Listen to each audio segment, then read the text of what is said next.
Juliet Naked is the story of obsession.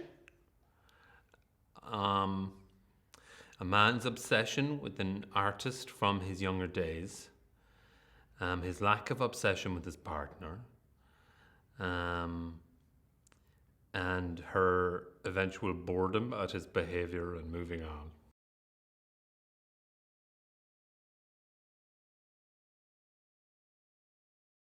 I'd read some of Nick's book before, but Barry Mendel, the producer, sent me an email, which I read while I was making like a sci-fi movie, and I was very much drawn to it because it felt like it wasn't a sci-fi movie.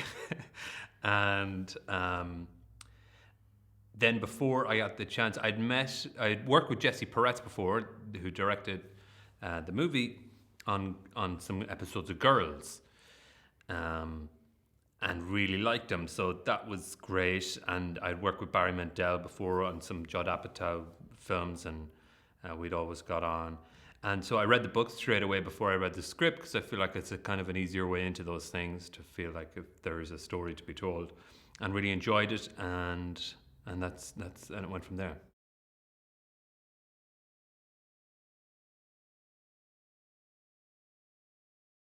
There is a familiarity in the male characters he writes that I can understand.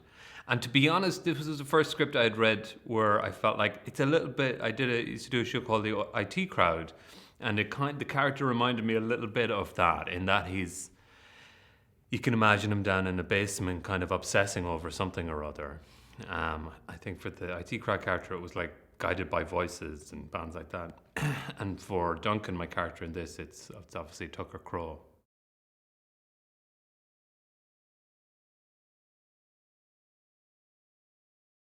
Duncan is definitely a culture nut, or would certainly consider himself one.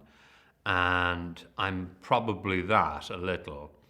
I don't know if I get as obsessed about single issue things. And I've got friends around me, especially like comic book guys, who do get really. I was never a comic book guy growing up. And I find that people who were, even if they're not even still into comic books, whatever they really like, they really like. If it's a band or a particular genre of films or whatever. I don't know what the correlation is there, but it's something that I've noticed. But other than that, being a useless partner at times, I could understand, and if I didn't, I would be told daily about it.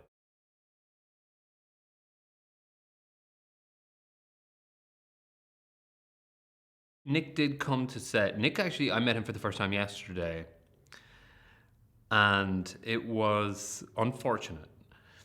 It's been a great shoot, and it's been really easy, and everybody gets on great, and the material is really strong. And yesterday we were shooting a scene, and we were doing it terribly.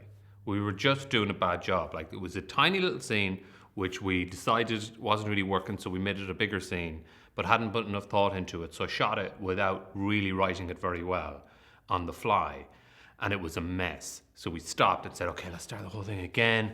And then, of course, everybody kind of starts coming in with more opinions, and that's a shit factory.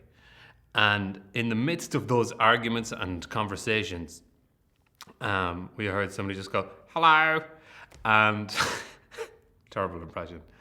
And that was Nick. And we're like, oh God, he's been watching a while we've been saying things like, this just doesn't make sense. How do I make this feel real? And of course he was like, yeah, I didn't write that. You guys just made that crap up.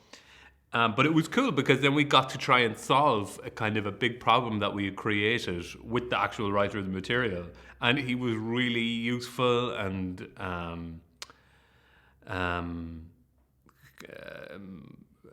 humble and really cool about it. So it actually turned out pretty well.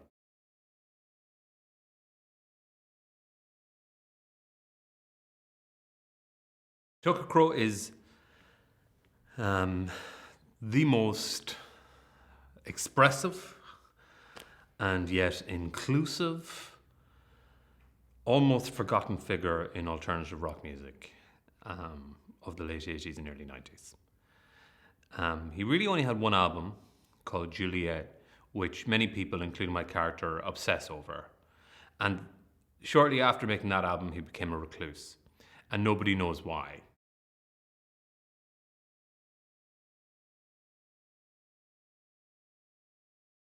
Ethan's an artist, more than he is an actor, and he's and I think that's the kind of the perfect primary color for somebody like Tucker, who we certainly all think of as an artist more than a performer. Um, and he's kind of shambolic and sexy, and he is somebody who we've kind of grown up with a little bit. Um, so he was great casting for. When I heard that, I was like, oh, that makes sense. I want to see him be a rock star.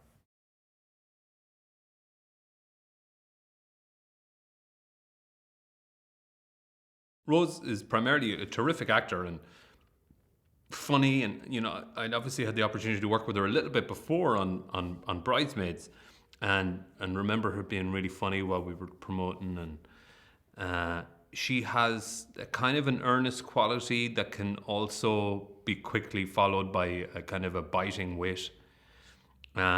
You feel for her. You have a lot of empathy for her.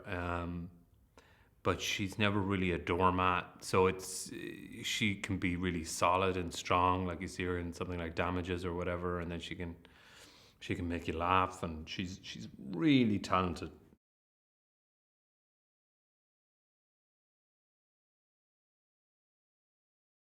I hope it is at this stage is just a really good rom-com. I know that there is a kind of it's almost considered a curse word, the rom-com, which I've never really understood. I think that we've made, as an industry, so many bad ones that somehow we've managed to ruin the genre, like as a term. But I think trying to make a good rom-com, one that feels honest and is funny and has moments of romance, is a good idea. Um, so I think the music will be great and will kind of elevate it from that. It feels like it's about something rather other than just boy meets girl. But hopefully it will be a really good romantic comedy.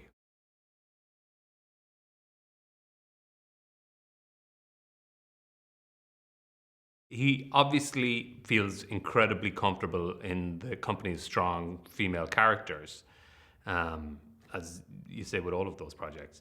So this is a movie that's essentially led by Rose's character, and he obviously used to be in the Lemonheads, so he's got some music pedigree and has a lot of connections to that, and feels more.